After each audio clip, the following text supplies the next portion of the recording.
کو سلطان باہو کہتے اصل میں ہو جو ہے ہمارے والد صاحب فرماتے تھے ان کی جو تصویر تھی یاہو پڑھتے تھے یاہو لاہو اللہ اس طرح پڑھتے تھے. تو علماء کرام کی جماعت نے یہ اعتراض کیا کہ یہ یاہو صحیح نہیں ہے. یا جو ہے یہ اس میں منادہ ہے اور ہو ضمیر ہے. عربی قاعدے میں ضمیر منادہ پر داخل نہیں ہوتی. ضمیر جو ہے وہ منادہ نہیں بنتی, اس کے لیے اسم ہونا چاہیے. یا جبلو یا زیدو یا عبداللہ وہ ضمیر ہے. یا ہو پھر کس طرح وہ پڑھتے تھے. حضرت والد رحمۃ اللہ علیہ کا عجیب بات ہے, حضرت والد رحمۃ اللہ علیہ بڑے علمی شخصیت تھی, لیکن تصوف کے بارے میں ان کا علم بہت گہرا تھا, اس سے صحیح استفادہ نہیں ہو سکا. اور حضرت جانوی صاحب نے تو خود فرمایا کہ اس طرف لوگ نہیں ان سے فائدہ اٹھا سکے کہ ان کے اندر کیا ہے تصوف کے معاملے میں, کیونکہ حضرت والد صاحب رحمۃ اللہ علیہ نے مسنی شریف ترکستان کے ایک بہت بڑے شیخ تھے جو پتہ نہیں بخارا سمرقند سے آتے تھے. اب بتاؤ اس زمانے میں کا آدمی, آج سے 100 سال پہلے کا آدمی کتنا بڑا شیخ ہوتا ہوگا کہ وہ جب اس علاقے میں آتے تھے ختن میں تو 150 مدرسے تھے, تو ایک مدرسے میں قیام ہوتا تھا اور اس میں تمام بڑے بڑے علماء ان کی مسنی کے لیے چلہ لگاتے تھے. تو حضرت والد رحمۃ اللہ نے جب فارسی پڑھ لی, اور فارسی پڑھنے کے بعد ان کا بھی ایک عجیب واقعہ ہے کہ پہلے پہلوانی کرتے تھے. والد صاحب کو پہلوان بننے کا بہت شوق تھا, کشتی بہت کرتے تھے, اس لیے ان کا جسم بھی بڑا کٹھا ہوا جسم تھا. یہاں پر جب وہ آئے تھے بھاول نگر میں تو 2.5 من کی جو بوری ہے ایک ہاتھ سے اٹھا کر دکھاتے تھے. لوگ جمع ہو جاتے تھے, حیران ہوتے تھے, یار ایک ہاتھ سے پکڑتے اور ایسے اٹھا کر دکھاتے. تو ان کو یہ شوق تھا. فارسی پڑھ لی. فارسی پڑھنے کے بعد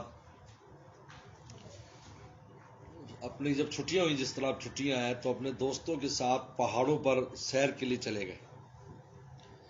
تو وہاں گئے تو وہاں ایک چھوٹا سا مدرسہ تھا, اس میں پڑھائی بھی چل رہی تھی. تو حضرت والد رحمۃ اللہ علیہ یہ جو چونکہ شہر کے مدرسوں کے جو طالب علم ہوتے ہیں ان کو ایک ناز ہوتا ہے کہ ہم شہر میں پڑھتے, جیسے ہم بنول ٹاؤن میں, ہم کراچی میں, تو گاؤں دیہات والے ہم لوگوں کو یہاں پر معمولی سمجھتے ہیں, یہ پتہ نہیں مولویوں کچھ آتا ہے یا نہیں ہوتا ہے ایسے. تو وہ تو فارسی پڑھا رہے تھے.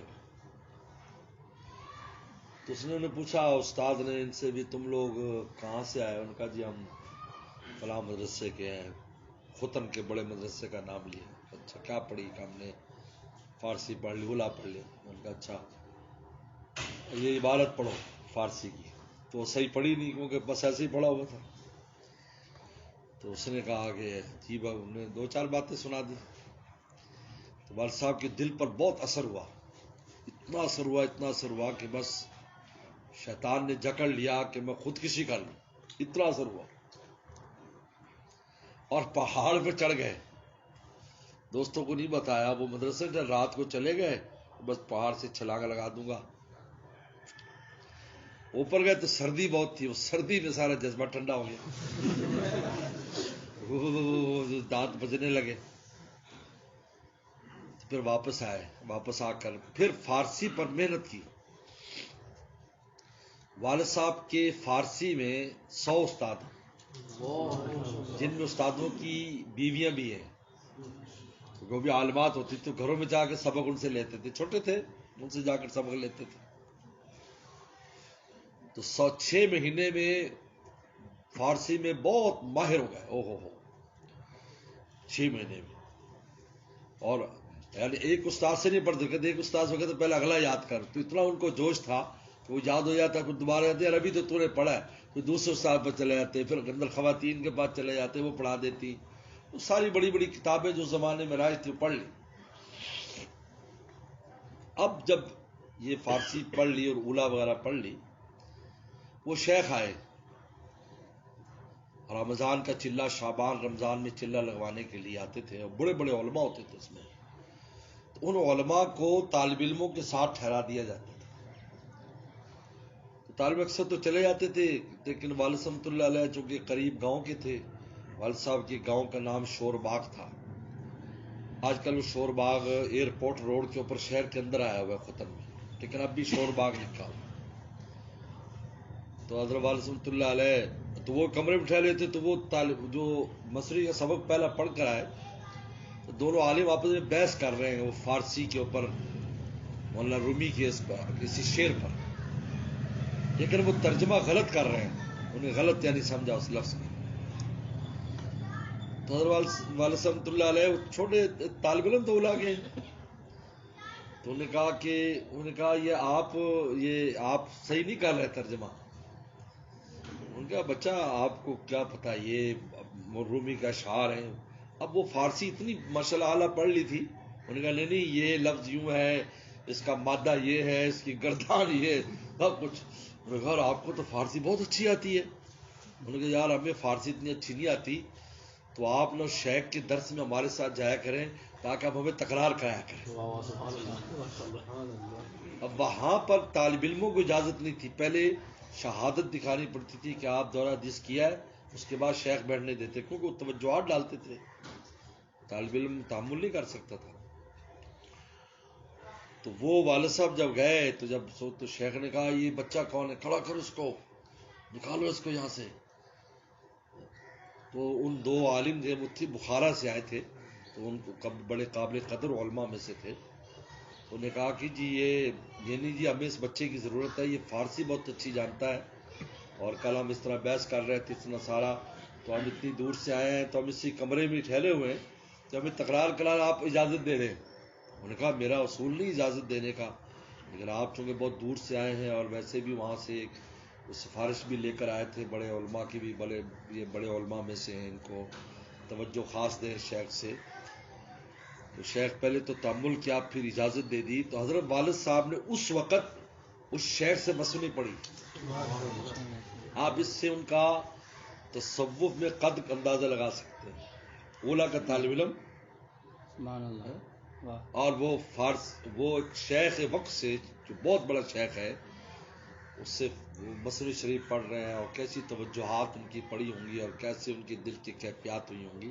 یہی کیفیات تو ان کو کھینچ کے لے آئی، ورنہ کون ہمت کرتا ہے اتنی دور اتنی آنے کی. اور حضرت والد رحمۃ اللہ علیہ بڑے، اس میں نے ان سے کچھ باتیں پوچھی، ہم بھی پوچھ نہیں سکے کیونکہ ہمیں پہلے تو طالب علم میں رہ گئے، جہاں آئے تو 2-4 سال، لیکن ہم یہ استفادہ نہیں کرتے. تو فرمایا کہ یا ہو، فرمایا یہ ہو لفظ جو ہے نا، یہ ضمیر نہیں ہے، یہ ہو حویت سے ہے. حویت کا معنی ذات، تو یا ہو معنی یا ذات، اور ذات ایک ہی ہے، وحدت الوجود کے اعتبار سے ایک ہی ذات ہے، اللہ تعالیٰ کی ذات ہے، باقی کوئی ذات نہیں. ہم لوگ نہیں، ہم تو نفی ہیں، اس لیے کہ ہم ممکن ہیں. ممکن اور پاسبل اس کو کہتے ہیں جس میں عدم اور وجود برابر ہو، جو ہو اور نہ بھی ہو. ابھی بھی ہے، نہیں بھی ہوں گی، یہ بلڈنگ ہے، ہوگی نہیں ہوگی، یہ ممکن ہے، یہ ممکنات کہلاتے ہیں. واجب الوجود ایک ہی ذات ہے. یا ہو کا میں نے کہا یہ ہو ضمیر نہیں، حویت ہے. لہذا قل هو اللہ احد میں ہوا جو ہے یا ضمیر کے بجائے اللہ کا نام ہے. قل ہوا، قل کہہ دیجیے وہ ذات ہوا حویت سے، یہ حویت کا مخفف ہو ہے. تو فرمایا وہ جو کہتے ہیں نا یا ہو یعنی یا حویت یا ذات، یہ کہتے تھے اصل میں. تو ضمیر ٹھیک ہو گئی، ضمیر پر داخل نہیں، سب پر داخل ہے.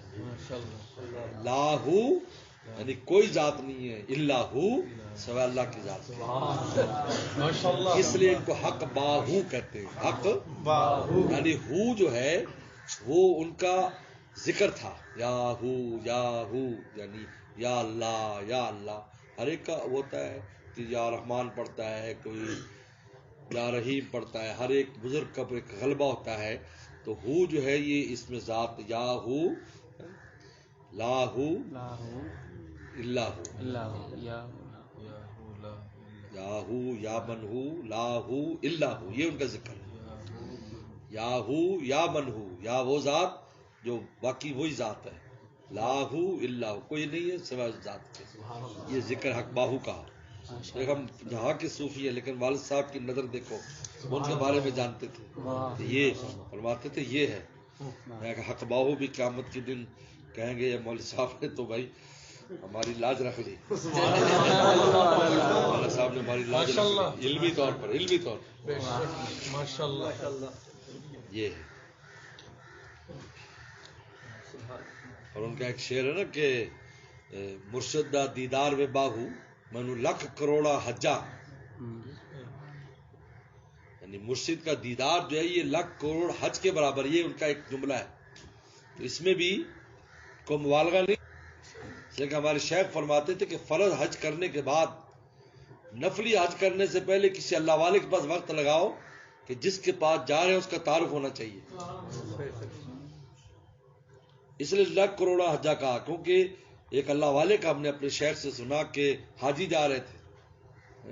اے قوم کجا رفت، اے لوگوں کہاں جا رہے ہو؟ بیایت بیایت میرے پاس آؤ، بیایت میرے پاس آؤ. محبوب ہم ہی جاست بجایت بجایت، محبوب تو یہ کہاں جا رہے ہو؟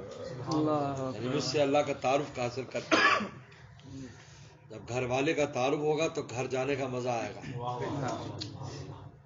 اس لیے لکھا ہے علماء نے کہ نفلی حج کرنا ہو، فرض تو فرض پورا ہو گیا، اب نفل کرنا ہے اللہ والوں کے پاس رہو تاکہ وہاں سے دل چپک جائے. اب جب جاؤ، باعزید بستانی بار خود آتا ہے، ایک دفعہ حج کے لیے آئے، اللہ مکان دیکھا، مکان دیکھا، مکین نہیں دیکھا.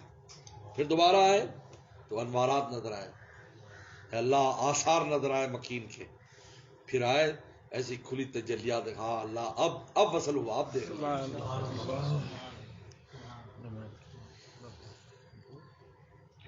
اور کندے ول بھجا، مرشد نو چھڑ کے میں اور کندے ول بھجا، مرشد دا دیدار واہ مینو لکھ کروڑا حجا. یہ ہے جو مبالغہ نہیں ہے. مبالغہ کہہ دیتے ہیں یا ایسی خوش طبیعت لوگ ایسی بات کر دیتے ہیں، اصل اس کی حقیقت کو سمجھ لیتے ہو کہنا کیا چاہ رہے ہیں. اللہ والوں کے پاس آؤ گے، ان سے آؤ گے تو گھر والے کا تعارف ہوگا. خود مدینہ شریف میں ہمارے دوست کا انتقال ہو گیا، 30 سال سے مدینہ شریف تھے، 30 سال. میرے کسی دوست نے ان کو فون کیا اور بتایا کہ یار مولانا صاحب آ رہے ہیں، ان سے آپ ملنا. تو مسجد نبی ملنے آئے. اور اللہ تعالیٰ نے بس ان کی روح کے اندر ایسی چیز رکھی تھی میرے ساتھ، ایسی مناسبت. وہ انجینئر تھے، الیکٹرک انجینئر تھے. ایسی محبت ہوئی، ایسی محبت، سبحان اللہ. میں جب حاضری کے لیے جاتا تو انجینئر تھے حالانکہ، تو بلڈنگ میں نیچے گاڑی لے کر کھڑے رہتے.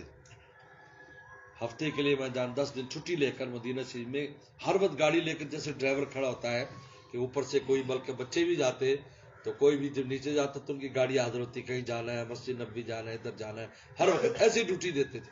اور پھر مجھے انہوں نے کہا ایک دن، کہا کہ بعد میں ماشاءاللہ داڑھی رکھ لی. بات اللہ نے بڑے اچھے آثار تھے. کرونا میں ان کا انتقال تبوک میں ہو گیا، تبوک میں دفن ہے. وہ کہا کرتے تھے کہ مدینہ میں ہم رہے لیکن مدینے والے کا تعارف نہیں تھا کہ یہ مدینے میں گنبد خضرا والا کون ہے، یہاں کیا دولت بڑھتی ہے، کہ ہمیں تعارف نہیں تھا. ہم اپنی دنیا مگن تھے، انجینئر ہیں، پیسے کما رہے. کہ آپ کے تعلق کے بعد پتہ چلا کہ صاحب مدینہ کون ہے. حقیقت ہے. تعارف بغیر معرف کے نہیں ہوتا، معرف چاہیے جو ان کو تعارف کرائے. معرف تعارف کراتے ہیں.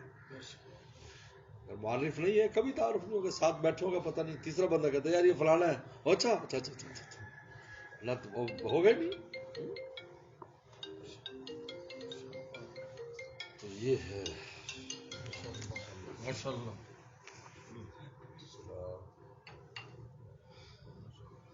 یہ